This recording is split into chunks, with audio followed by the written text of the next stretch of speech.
It is also the most prolific whisky-making area in the world, with no less than 7 distilleries located in Dufftown alone, including Balvenie, which has opened its doors to the public.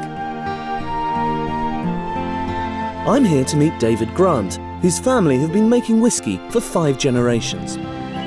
David. Ah, Charlie. Charlie. How do you do? You're younger than I thought you were. Well, hopefully age is not always a benchmark for wisdom. Oh, I think it is. So, this is the malt barn. Wonderful smell. It's a wonderful smell, yes, yes. Reminds you of breakfast. It does. Yes. The barley goes in on the top floor, and the barley, having been fully soaked, is then dropped onto the floor and is moved slowly from one end of the room to the other. It takes about 9 days to bring the barley down. You can try your hand. There's absolutely nothing to it, really, except on my first day at the distillery here. I was busy working here, and a man comes downstairs and says, "Oh, you must be David Grant." And I said, "Yes." He said, "I'm Hamish, and you're ruining my malt. Get upstairs and practice on the barley." Very good. They don't mince their words, the Scots, do they? So it's a quite simple movement. It should be all one movement. And the idea is to spread the barley in an even fashion rather than end up with heaps. So you pick it up and then you go like that. Okay. And you pick it up and you go like that. Right. Okay. Well, I'm going to do it this way, being left-handed. That's Yes, all right. that's all right. Okay. There we are. Try and get it in a single motion. Right. Yes, yes. Getting quite good. Is that Well, better? I'm not quite sure what Hamish would have approved Hamish would be of it, sending but me it's actually not upstairs, wouldn't doing he? too badly. He would be sending me straight upstairs. So here we are in the Balvenie mash house, and we open this up. Ooh. What we're doing here is extracting the sugar that we've created in the malted barley, so you end up with a sweet liquid which is called wort. We use 3 sets of water, as it were, and each one is hotter than the last, and the third one is very hot, extracts any remaining sugar. Yeah. And that one we then keep to be the first water for the next time round. Yeah. This is where we're actually converting the sweet wort that has come off the mash tun into alcoholic wash, bubbling away very happily. It certainly is. And you could see it coming out. I'm probably standing in the wrong place there. Look at it. Yes, yeah, you wouldn't really want to drink that in a pint, but that's going to be perfect for setting to distill, because that's almost done, isn't it? That's right, that's right. So, here we are in the Balvenie still house. The spirit safes here tell you what's coming off the stills. We've got 3 wash stills, followed by 3 spirit stills. Yeah. And what actually is the purpose of the spirit safe? Well, it's really quite simple. You've got to remember that we don't have access to the spirit. The spirit is under the control of Her Majesty's Customs and Excise. So we actually divert a small amount of the spirit from the still into this little vessel here. And this hydrometer will tell us what strength it is. If that was then to tell us that we're at the right moment to move on to the middle cut, then we simply move this handle round into that one there, and that is now going off as spirit. A spirit. And the Customs and Excise man is the only guy that has the key. Guy who can actually, yes. Once distillation is complete, the spirit is ready for storage and maturation. Balvenie is nearly unique in that it has its own cooperage, where barrels are prepared by a team of highly skilled craftsmen. This includes tightening the staves, resealing the tops, and scorching the inside of the wood to exacerbate the treacle-charred molasses element to the whisky. David, you seem very like the Chancellor of the Exchequer, carrying your briefcase there. Oh, yes. We all have a special suitcase to carry our bottles in, because we've got plenty of bottles to carry. A mobile drinks cabinet. Yes, yes. This is a truly spectacular castle. It is, isn't it? And Mary, Queen of Scots, stayed here as well. She slept here, yes. We're never quite sure who with, but she certainly slept here.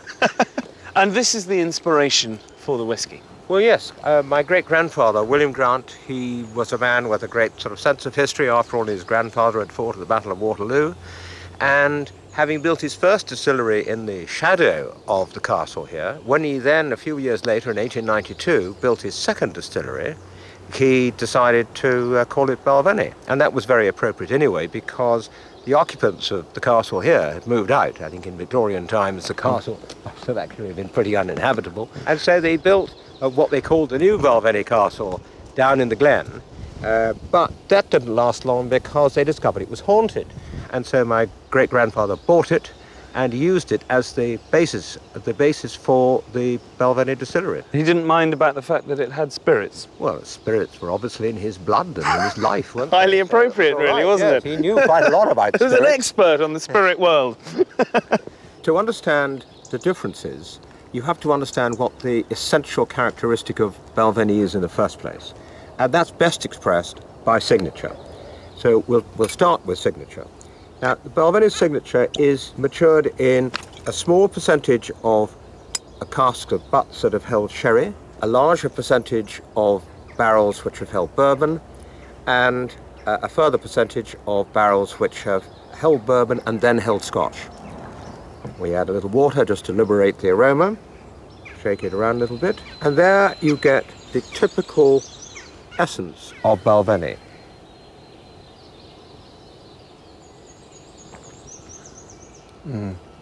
Very smooth. There's a lot left in your mouth after when you swallowed it, isn't there? It remains there and it grows and you get that slight orangey and slight cinnamony flavour. Yeah, and it's a good strong finish to it as well. One of the great things about Balvenie is that it responds really well to other forms of maturation. So in this case here, with the double wood, the whiskey is all matured in casks that originally held bourbon. And then for the last year of its life, it goes into casks which have held sherry.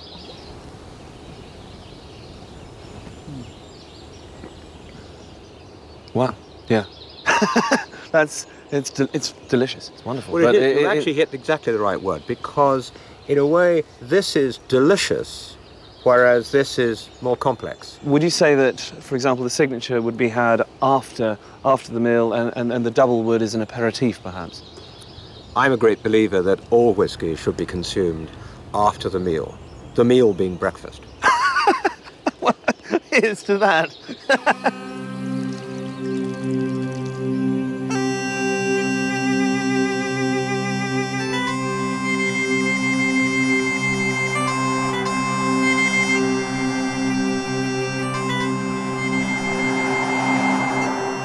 Blair Castle near Pitlochry dates back to 1269 and is home to the Earls and Dukes of Athol. Besieged by Oliver Cromwell and later the Jacobites, its strategic position as a gateway to the Grampians and the most direct route to Inverness has made it a focal point in Scotland's turbulent history. It is also the perfect venue for the annual dinner to celebrate the Keepers of the Quake, an exclusive society comprised of the whisky industry's most prominent movers and shakers. I was fortunate enough to be invited along. Oh, well, it's an old guild that was set up many years ago, not only to promote Scotch whisky, but to actually encourage those who have been promoting Scotch whisky.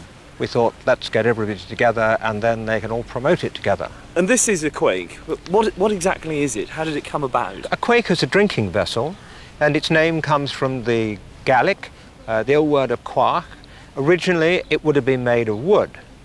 And in about the mid-17th century, we have the first records of quarks or quakes being made of precious materials, and in particular silver.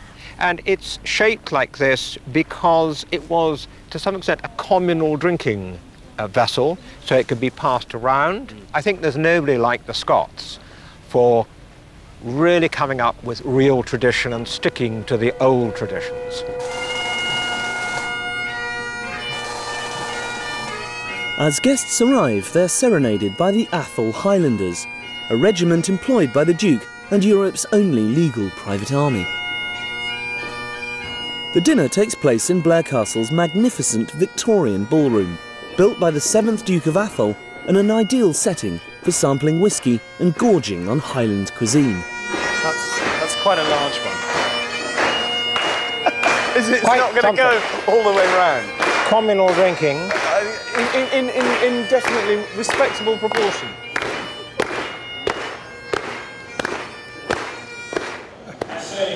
The highlight is always the arrival of the comestible star of the evening, the haggis, followed by its famous address immortalised in the words of Scottish poet Robbie Burns. Sonsy face, great chieftain with a pun race. A bit more, you take your place, page stripe of fair and wheel, are you worthy or grace?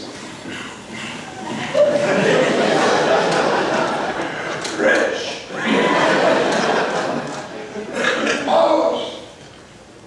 Bowers, woman. But if you want a grateful prayer, give her a